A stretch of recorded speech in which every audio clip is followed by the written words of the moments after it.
Ježiš Kristus prichádza, verte evanjelium. Čo je to súženie? Ako vieme, že bude súženie trvať 7 rokov? Odpoveď.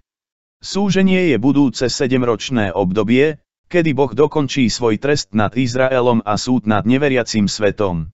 Cirkev, vytvorená zo všetkých, ktorí uverili v osobu a dielo Pána Ježiša, že ich spasil od trestu za hriech, nebude prítomná počas súženia.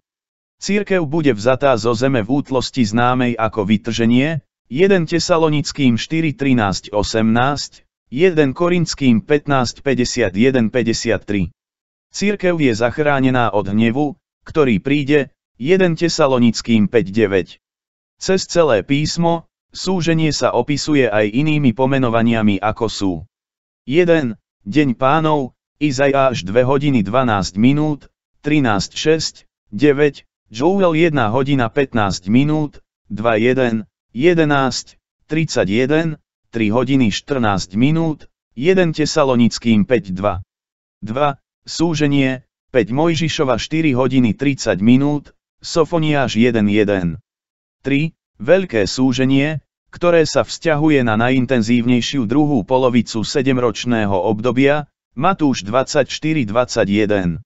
4. Čas dňa súženia, Daniel 12:1, Sofoniáš 1:15. 5. Čas Jakubovho súženia, Jeremiáš 37. Pochopenie Daniela 9:24-27 je nevyhnutné, aby sa rozumel cieľ a čas obdobia súženia. Tento oddiel v Danielovi hovorí o 70 týždňoch, ktoré sú objavené proti tvojmu národu. Danielov národ sú Židia, izraelský národ, a to, o čom Daniel hovorí, je obdobie času, ktorý Boh dal, aby sa ukončil zločin a aby prestal hriech, aby sa uzmierila vina a priviedla sa večná spravodlivosť, spečatilo sa videnie a proroctvo a bol pomazaný Svätý svätých. Boh objavuje, že počas 70 týždňov uskutoční tieto veci. Je dôležité, aby sme pochopili, že keď sa spomína 70 týždňov, že sa tu nejedná o týždňoch, aké my poznáme, 7 dní.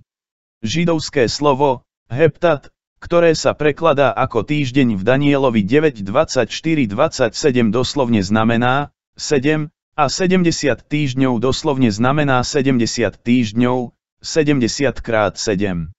Toto obdobie, o ktorom Boh hovorí, je vlastne 70 krát 7 rokov, alebo 490 rokov. Toto je potvrdené v 2. oddiele v Danielovi. Vo verši 25 a 26, Danielovi bolo povedané, že Mesiáš bude zavraždený 7 týždňov a 62 týždňov, čo je dokopy 69 týždňov, počínajúc s dekrétom o obnovení Jeruzalema.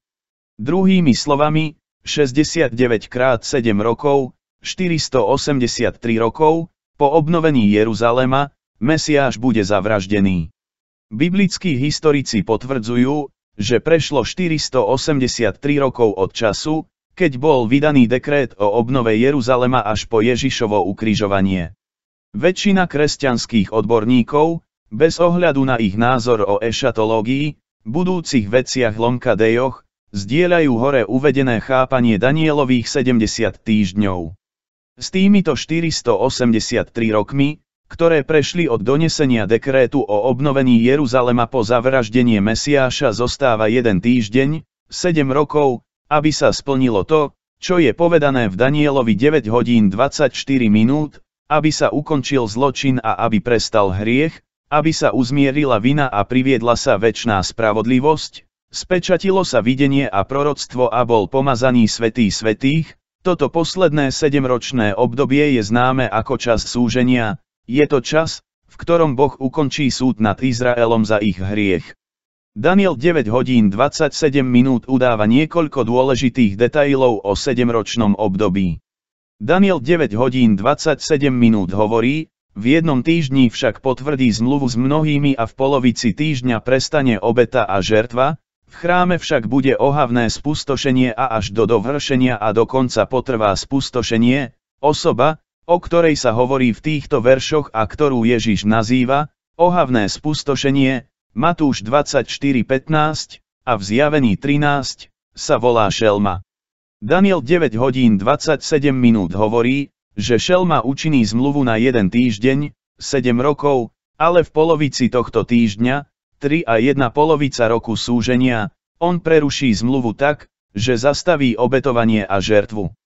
Zjavenie 13 vysvetľuje, že šelma postaví svoj obraz do chrámu a bude vyžadovať, aby ho svet uctieval. Zjavenie 13.5 hovorí, že sa toto bude diať 42 mesiacov, čiže 3 1 polovica roka. Keďže Daniel 9 hodín 27 minút hovorí, že sa toto stane v polovici týždňa, a Zjavenie 13.5 hovorí, že šelma toto bude robiť v čase 42 mesiacov, je ľahko viditeľné úplné trvanie času 84 mesiacov alebo 7 rokov. Tiež, pozrite sa v Danielovi 7 hodín 25 minút, kde čas a časy a pol času, čas rovno 1 rok, časy rovno 2 roky, pol času rovno 1 polovica roka, spolu 3 1 polovica roka, tiež ukazujú na čas veľkého súženia, druhú polovicu 7-ročného obdobia, kedy ohavné spustošenie, šelma, bude vládnuť. Pre viac informácií o čase súženia, prečítajte si Zjavenie 11.2.3, ktoré hovorí o 1260 dňoch a 42 mesiacoch, a Daniel 12.11.12, ktorý hovorí o 1290 dňoch a 1335 dňoch, kde všetky poukazujú na stredobod času súženia. Dodatočné dni v Danielovi 12 možno zahŕňajú čas na konci pre súd národom, Matúš 25.31.46, a čas pre ustanovenie Kristovho 1000-ročného kráľovstva, Zjavenie 24.6.